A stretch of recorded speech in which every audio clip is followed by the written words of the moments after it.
டாக்குமெண்ட்ஸை legal verification பண்ணும்போது, property டாக்குமெண்ட்ஸை legal verification பண்ணும்போது ஒரு சில டாக்குமெண்ட்ஸ் வரும்.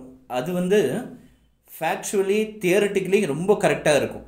ஆனால் அது வந்து சரியாக இருக்காது, சரியான டாக்குமெண்ட்ஸாக இருக்காது, அட்வைசபிளாக இருக்காத ஒரு சில டாக்குமெண்ட்ஸ் இருக்கும். ஷாம் டாக்குமெண்ட்ஸ்னு சொல்லுவாங்க.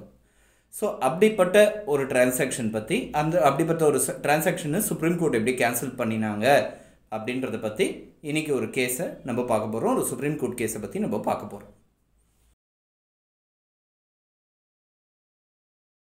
இந்த கேஸோட பேர் Kewal Krishnan vs Rajeshkumar and others. 22 November 2021 அன்றைக்கி சுப்ரீம் கோர்ட்டால் கொடுக்கப்பட்ட ஒரு முக்கியமான ஒரு தீர்ப்பு. இதில் என்னென்னா, இந்த கேவல் கிருஷ்ணன்றவர், அவர் தான் அப்பலண்ட்டு, அவர் தான் மெயினாக கேஸ் ஃபைல் பண்ணவர் கீழ்கோர்ட்டில். அவர் என்ன பண்ணுறாரு, சுதர்ஷன் குமார்னு ஒருத்தருக்கு ஒவ்வொரு பவர் ஆஃப் அட்டார்னி கொடுக்குறாரு ஒரு ப்ராப்பர்ட்டி மேலே. அந்த பவர் ஆஃப் அட்டார்னி பயன்படுத்தி சுதர்ஷன் குமார்ன்றவர் என்ன பண்ணிட்டாருன்னா, அவரோட மனைவி மேலேயும் அவரோட குழந்தைங்க பேர்லேயும் சேல் டீடை வந்து எக்ஸிக்யூட் பண்ணிட்டார். சேல் டீட் வந்து ரெஜிஸ்டர் பண்ணிட்டார். கிரயப்பத்திரம், விக்கிரய பத்திரம் அவரோட மனைவி பேர்லேயும் குழந்தைங்க பேர்லேயும் ரெஜிஸ்டர் பண்ணிட்டார் பவர் ஆஃப் அட்டார்னியை பேஸ் பண்ணி.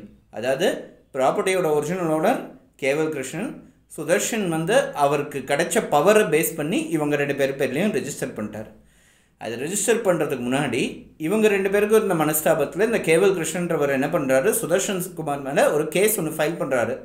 என்னென்னா, இந்த பவர் ஆஃப் அட்டார்னி பேஸ் பண்ணி சேல் எதுவும் நடக்கக்கூடாதுன்னு ஸ்டே கேட்டு ஒரு கேஸ் ஒன்று ஃபைல் பண்ணுறாரு.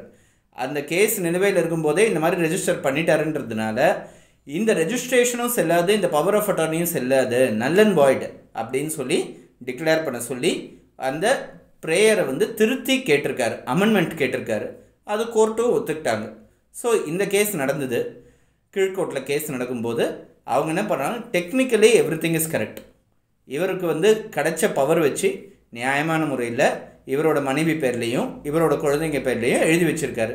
இதை சேல் டீட் வந்து ஒருத்தர் வந்து அவங்க மனைவி பேரில் விற்கக்கூடாதா, இல்லை குழந்தைங்க பேரில் விற்கக்கூடாதா, குழந்தைக்கு ஒருத்தர் விற்கக்கூடாதா, இவராக விற்கிறாரு, இல்லை இவரோட பவர் ஏஜென்ட்ன்ற ஒரு கெப்பாசிட்டியில் அவர் தான் விற்கிறாரு. ஸோ எந்த விதமான தவறுகளும் இதில் கிடையாது அப்படின்னு சொல்லிட்டாங்க. கீழ்கோர்ட்டில் வந்து இந்த கேஸை வந்து டிஸ்மிஸ் பண்ணாங்க. ஃபர்ஸ்ட் அப்பீல் போகும்போது பார்ட்லி டிக்ரீட் பார்ட்லி டிஸ்மிஸ். அதாவது இந்த ப்ராப்பர்ட்டியில் ஒரு கிணறு மட்டும் இருக்குது, அதுக்கு என்னென்னா எங்களால் காம்பன்சேஷன் எதுவும் அலாட் பண்ண முடியாது. ஆனால் இது ஒரு பார்ட் வரைக்கும், இந்த சேலை பொறுத்த வரைக்கும் இது செல்லாதுன்னு சொல்லியிருக்காங்க. அதுக்கப்புறம் செகண்ட் அப்பீல் ஹைகோர்ட்டுக்கு போகும்போது டோட்டலாக திரும்பி டிஸ்மிஸ் பண்ணிட்டாங்க. இந்த சேல் வந்து சட்டப்படி செல்லும் அப்படின்னு சொல்லி ஹைகோர்ட்டில் சொல்லியிருக்காங்க. சுப்ரீம் கோர்ட்டுக்கு வந்திருக்கு. ஹைகோர்ட் வரைக்கும் இந்த கேஸ் வந்து இந்த பவர் ஆஃப் அட்டார்னி மூலமாக பண்ண சேல்ஸ் வந்து செல்லும்னு சொல்லியிருக்காங்க. இதில் பிரதிவாதியோட தரப்பு என்ன ஆர்குமெண்ட்னா, நான் வந்து பினாமிதார், அவரோட பினாமி, அவர் வந்து வெளிநாட்டில் இருக்கும்போது அவருக்கு அப்பப்போ பணம் தேவை இருக்கும்போது நான் இங்கே பணத்தை வந்து புரட்டி கொடுப்பேன், அதுக்கு ஒரு நன்றி கடனாக என் பேரில் வந்து ஒரு பவர் ஆஃப் அட்டார்னி ரெஜிஸ்டர் பண்ணி கொடுத்தாரு, இந்த ப்ராப்பர்ட்டி நீயே வச்சுக்கோன்னு சொல்லி பவர் ரெஜிஸ்டர் பண்ணிக்கிட்டேன். அந்த பவரை வந்து பவர் ரெஜிஸ்டர் பண்ணி கொடுத்தாரு, அதை வாங்கிக்கிட்டேன். அந்த பவர் வந்து இவர் வந்து என்கிட்ட கேஸ் போட்டிருக்காருன்றது தெரிஞ்சோடனே என் பேரில், என் மனைவி பேர்லையும் குழந்தைங்க பேர்லையும் மாற்றிக்கிட்டேன் அப்படின்ற மாதிரி ஸ்டேஜ் எடுத்திருக்காரு. பணம் வந்து அவருக்கு பரிவர்த்தனை ஆயிருக்கு, அதுக்கு தான் பவர் கொடுத்துருக்காரு, நான் வந்து மனைவி பேரில் சேல் டீட் போட்டுக்கிட்டேன். ஸோ இந்த சேல் டீட்டுக்கு எனக்கு இவருக்கு கிடைக்க வேண்டிய பணம் ஏற்கனவே அவருக்கு கொடுத்தாச்சு, பரிவர்த்தனை ஆயிருக்கு. ஸோ இந்த சேலுக்கான எசென்ஷியல்ஸ், அதாவது கன்சிடரேஷன் வந்து பாஸ் ஆயிடுச்சு அப்படின்றது இவரோட ஆர்குமெண்ட். இந்த சைடு இவரோட ஆர்குமெண்ட் என்னென்னா, இந்த சேல் டிரான்சாக்ஷன் மூலமாக ஒரு பைசா கூட இந்த கைக்கு மாறவே இல்லை, எனக்கு வரவே இல்லை, எந்த பணமும் வராமல், சேல்னால் கன்சிடரேஷன் தான் மெயின், போட்டிருக்கிற தொகை கை மாறாமல் அந்த சேல் வந்து நல் அண்ட் வாய்டு, அது வந்து செல்லாது. அதனால் இந்த சேல் டீட் வந்து செல்லத்தக்கது அல்ல. இந்த சேல் டீடும் சரி, இந்த பவர் ஆஃப் அட்டார்னியும் சரி, முதல்ல நல் அண்ட் வாய்டுன்னு டிக்ளேர் பண்ணுங்கன்னு சொல்லி இந்த பக்கத்தோட தரப்பு. ஸோ இது சுப்ரீம் கோர்ட் கன்சிடர் பண்ணும்போது 2 விஷயம் சொல்லியிருக்காங்க. அது 2 விஷயம் என்னென்னு நம்ம பார்த்தோன்னா, சேல் டீடுக்கு முக்கியமான ஒரு ஆஸ்பெக்ட், ஒரு இன்க்ரீடியன்ட் என்னென்னா கன்சிடரேஷன். பணம் கை மாறி இருக்குன்னு ப்ரூவ் பண்ண முடிஞ்சதுனா தான் அந்த சேல் டீட் வந்து சட்டப்படி வேலிட் ஆகும், இல்லைன்னா வேலிட் கிடையாது. இந்த பர்டிகுலர் கேஸில் அந்த பணம் கை மாறி இருக்குன்றது எந்த விதத்துலையும் ப்ரூவ் பண்ண முடியாத ஒரு சூழ்நிலை. ஏன்னா மனைவி பேர்லேயும் குழந்தைங்க பேர்லேயும் நீங்கள் சேல் டீட் போட்டிருக்கீங்க. ஸோ பணம் வந்து கை மாறி இருக்குன்னு சொல்ல முடியாது. அதனால் இந்த சேல் மூலமாக பணம் கை மாறலன்றதுனால இந்த சேல் டீட் செல்லாது அப்படின்னு சொல்லி ஃபஸ்ட்டு சுப்ரீம் கோர்ட் சொல்லியிருக்கு. No consideration. ரெண்டாவது, நல் அண்ட் வாய்டு ஒரு சேல் டீடு. அதாவது கன்சிடரேஷன் இல்லைன்னா சேல் டீடே நல் அண்ட் வாய்டு, ஆரம்பத்துலேருந்தே செல்லாது. அதனால் இதை செல்லத்தக்கது அல்லன்னு சொல்லி நிறுவனம் பண்ணுறதுக்கு கால வரைமுறை எதுவும் கிடையாது, லிமிட்டேஷன் பீரியட் கூட கிடையாது அப்படின்னு சுப்ரீம் கோர்ட் சொல்லியிருக்காங்க. சரி, இந்த கேஸ் வந்து ரொம்ப சிம்பிளான ஃபேக்ட்ஸாக இருக்கே, இதுக்கு என்ன அவ்வளோ பெரிய லீகல் இம்ப்ளிகேஷன்ஸ் என்ன அப்படின்னு நம்ம பார்த்தோன்னா, ஃபஸ்ட்டு ஒரு ப்ராப்பர்ட்டி டாக்குமெண்ட்ஸ் பார்க்கும்போது கன்வர்ஷன் இருந்ததுன்னா அது வந்து ஒரு ஷாம் டிரான்சாக்ஷன்றது தெரிய வரும். கன்வர்ஷன்னா என்னென்னா, பவர் ஆஃப் அட்டார்னியை வச்சுக்கிட்டு அவங்களோட சொந்தக்காரங்களுக்கே கைமாத்துறது, இல்லை ஜஸ்ட் கைமாற்றணுன்றதுக்காக. ஏற்கனவே இன்னொரு கேஸில் நம்ம பார்த்தோம், ஒருத்தர் வந்து அவர் பேரில் வந்து பவர் எடுத்துக்கிட்டு பையன் பேரில் சேல் டீட் போட்டு பையன்கிட்டேருந்து அவருக்கு வந்து செட்டில்மெண்ட் டீடோ இல்லை கிஃப்ட் டீடோ போட்டுக்கிட்டாரு. ஸோ அந்த மாதிரி கன்வர்ஷன் டிரான்சாக்ஷன்ஸு அது வந்து ஒரு சந்தேக கண்ணோடு தான் பார்க்கணும். அது வந்து செல்லுமா செல்லாதான்னு பார்த்தா 90% அது செல்லாது. ஸோ ஒரு பவர் ஆஃப் அட்டார்னியை பேஸ் பண்ணி அவங்க சொந்தக்காரங்களுக்குள்ளேயே அந்த ப்ராப்பர்ட்டியை கைமாற்றிக்கிறது, பரிவர்த்தனை பண்ணுறது வந்து செல்லாது. இது எப்போல்லாம் பண்ணுவாங்க அப்படின்னா, ஒரு சில ப்ராப்பர்ட்டிஸ்க்கு வந்து ஒரு பேரண்ட் டாக்குமெண்ட் க்ரியேட் பண்ணணும்னு நினைப்பாங்க. ஏன்னா பட்டா மட்டும்தான் இருக்கும்.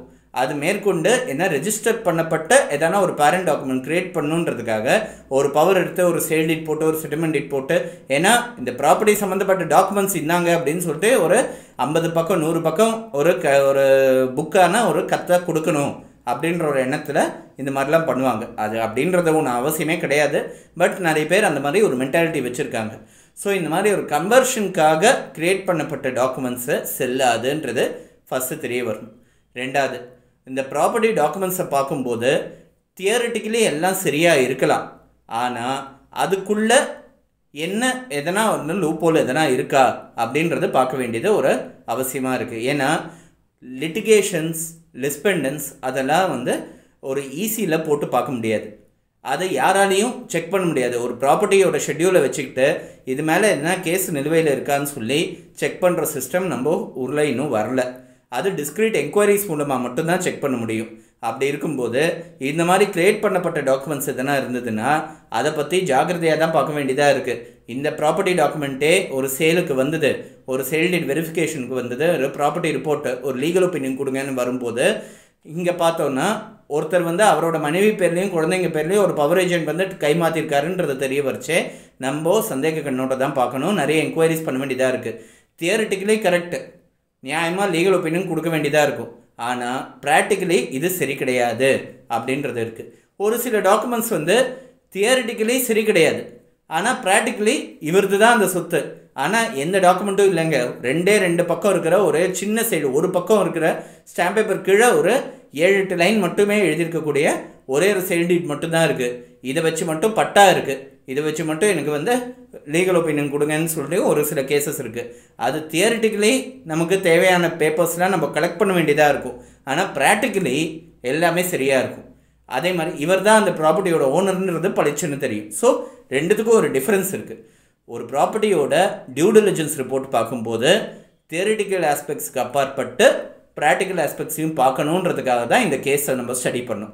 அது ப்ராக்டிக்கல் ஆஸ்பெக்ட்ஸ் எப்படி பார்க்குறது அப்படின்னு பார்த்தோன்னா, டியூ டிலிஜென்ஸ் ரிப்போர்ட்டை அட்வொகேட் கொடுக்குற ரிப்போர்ட்டுக்கு அப்பாற்பட்டு அந்த ப்ராப்பர்ட்டியை நமக்கு விற்கிறவரோட நெசசிட்டி என்ன காரணத்துக்காக விற்கிறாங்க, அவங்களோட பேக்ரவுண்ட் என்ன அப்படின்றதுக்கான டிஸ்க்ரீட் என்கொயரிஸ், விசாரணைகளை நல்லா நடத்திட்டு அதுக்கப்புறம் அந்த ப்ராப்பர்ட்டிக்கு பணம் கொடுத்து வாங்கும் போது, ஏன்னா தினமும் யாரும் வீடு வாங்குறது கிடையாது.